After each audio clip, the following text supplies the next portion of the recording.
Sebagian masyarakat prihatin atas keberadaannya, namun tidak sedikit pula yang peduli.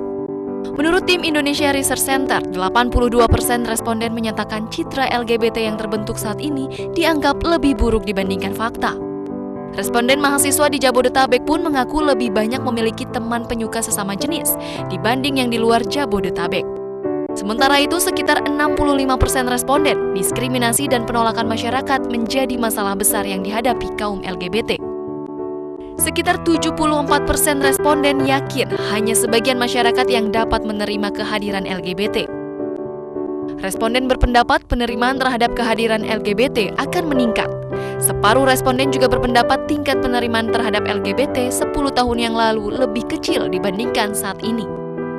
Meskipun mayoritas responden menyadari keberadaan LGBT dan peduli terhadap perilaku negatif terhadap mereka, sekitar 85% menyatakan situasi yang ada bukannya situasi yang mereka sukai. Pemerintah pun sejauh ini belum cukup berperan dalam masalah LGBT.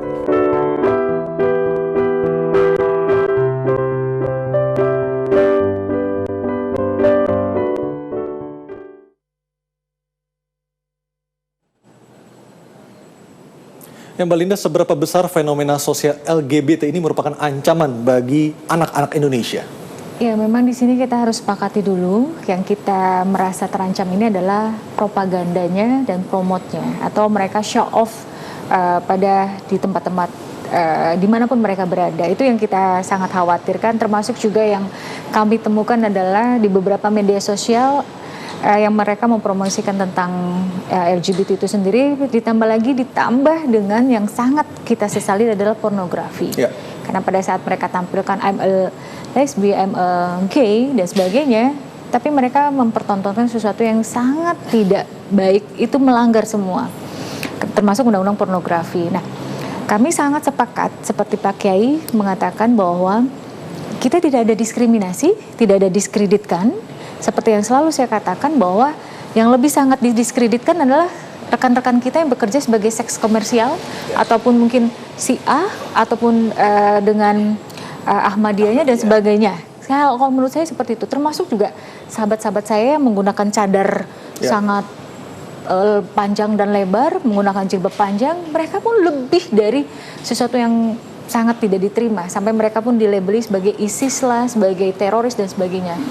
Malah saya punya teman banyak seorang homo dan lesbi, mereka ya nyaman di pekerjaan mereka masing-masing, tapi memang mereka tidak pernah menyatakan bahwa saya adalah homo. Berarti yang menjadi keberatan dari KPAI adalah tindak lanjut mereka, propaganda karena mereka, propagandanya seperti saya kutip dari Undang-Undang Perlindungan Anak, baik nomor 3 maupun revisi nomor 35, bahwa di pasal 13, di pasal 56, di pasal 59, anak kita harus kita lindungi dari informasi yang buruk.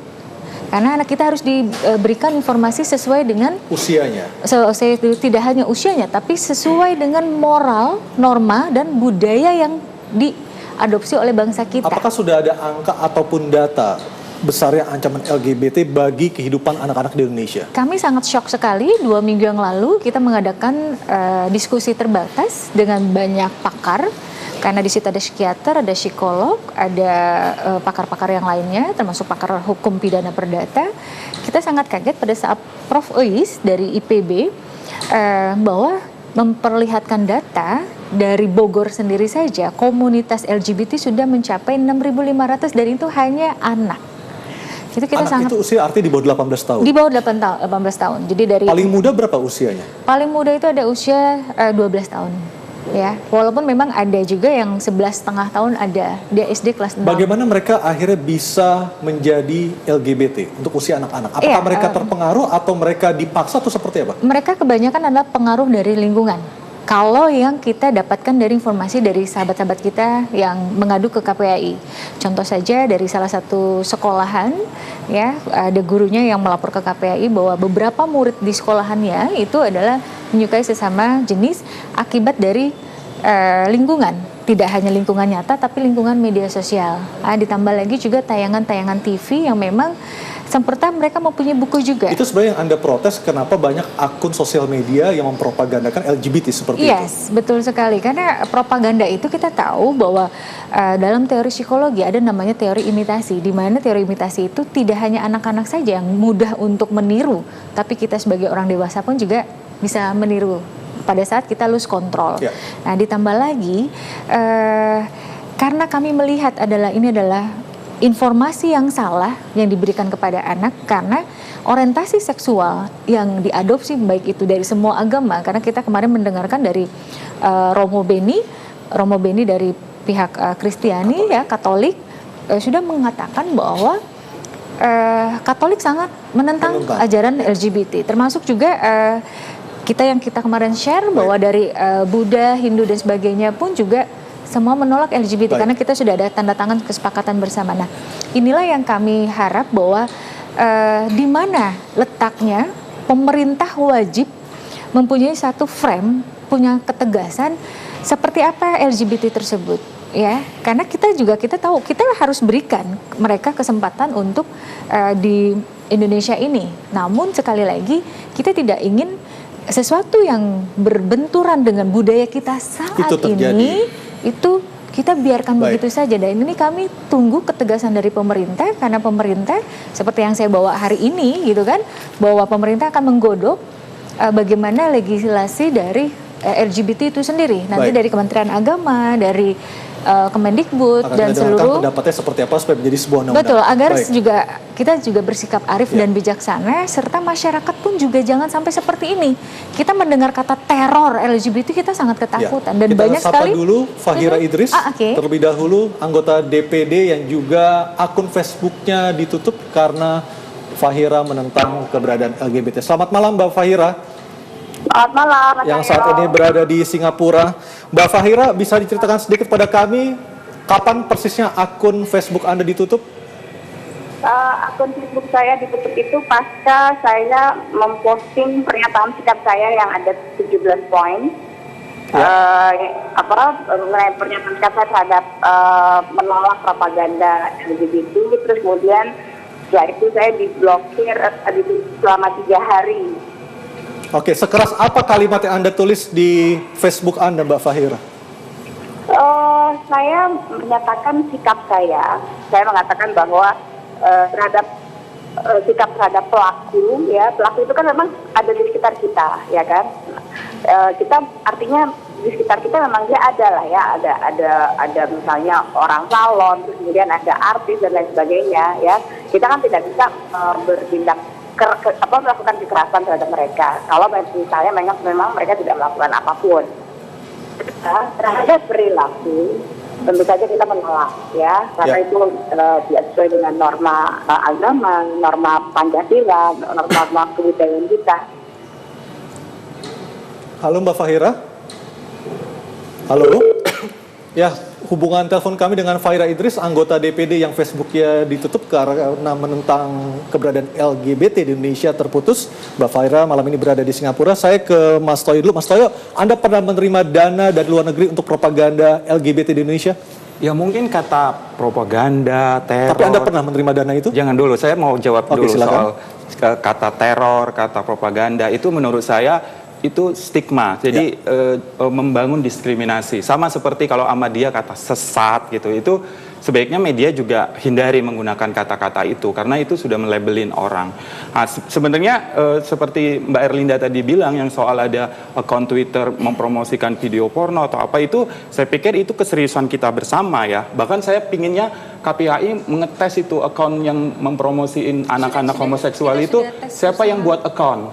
Kan bisa aja kan yang homofobia terus dia buat akun sendiri untuk mempromosikan kebencian pada kami sebagai LGBT dan menggunakan kata teror, propaganda. Dan kita sepakat kalau ternyata ada organisasi yang melakukan itu, kita laporkan ke polisi gitu. Jangan-jangan sebenarnya pihak yang sebenarnya homofobia buat account kan. Anda pernah menerima uang dari luar negeri untuk propaganda LGBT? Bukan cuma saya yang pernah bukan propaganda, saya klarifikasi lagi, bukan propaganda. Jadi tapi Anda pernah menerima uang dana dari luar negeri? Bukan cuma ini, yang menerima uang program LGBT, mungkin Pak Kiai bisa jelaskan juga. NU juga bekerja sama dengan kawan-kawan waria dan G untuk isu Per kesehatan. tahunnya berapa Mas Toyo yang Anda terima uangnya?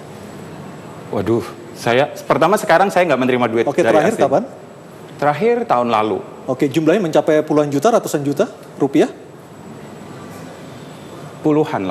Itu digunakan untuk apa saja Mas Toyo? Untuk mendidik, untuk jadi shelter, untuk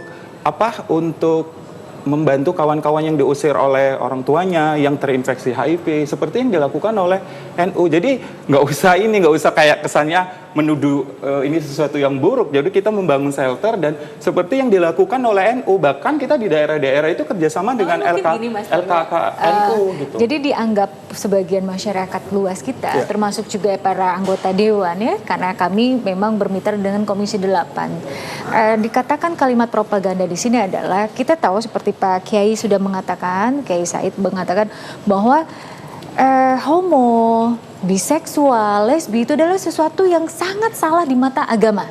Kalau kita berkaca pada agama, sangat salah di mata moral dan culture Indonesia. Nah, jika budaya atau dikatakan tadi ya budaya. Pilihan atau dianggap, saya nggak mau katakan budaya, tapi banyak masyarakat yang bilang ke kami tidak mengharapkan akhirnya perilaku LGBT ini dianggap suatu budaya nanti dan itu dibolehkan di Indonesia ini. Nah, itu yang mereka selalu mengatakan ini propaganda, ini yang pemerintah harus segera menyetop seperti itu. Jadi kalaupun nanti ada komunitas LGBT ini, berikan mereka seluas-luasnya, tapi tidak untuk ya tadi bahwa LGBT ini harus sama dengan yang lain karena ya, tetap selalu iya, tapi ada tetap ada batasan gitu. Ada batasan.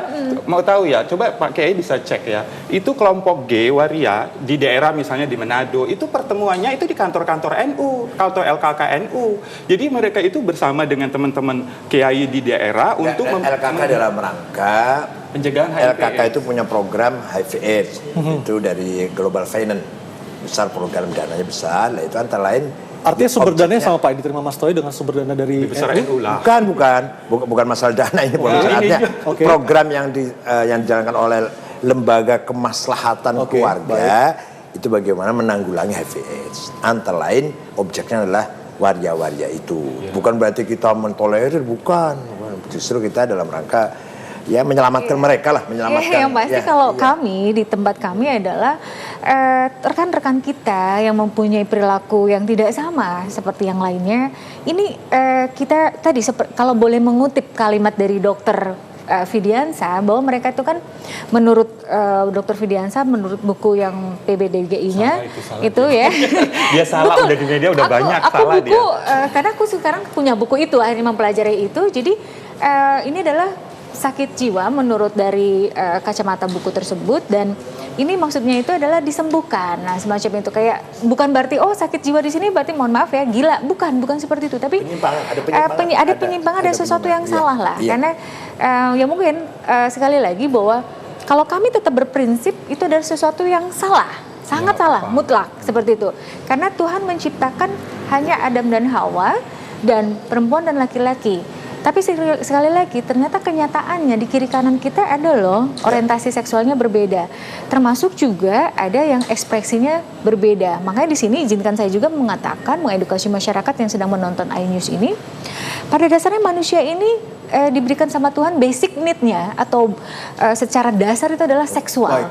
Nah, disinilah kontrol dari agama, moral, budaya mengontrol apakah dia nomor satu kan seksual. Kita lanjutkan lagi Mbak Linda dan pemirsa Talk to iNews masih akan kembali dengan dialog bersama kami malam ini.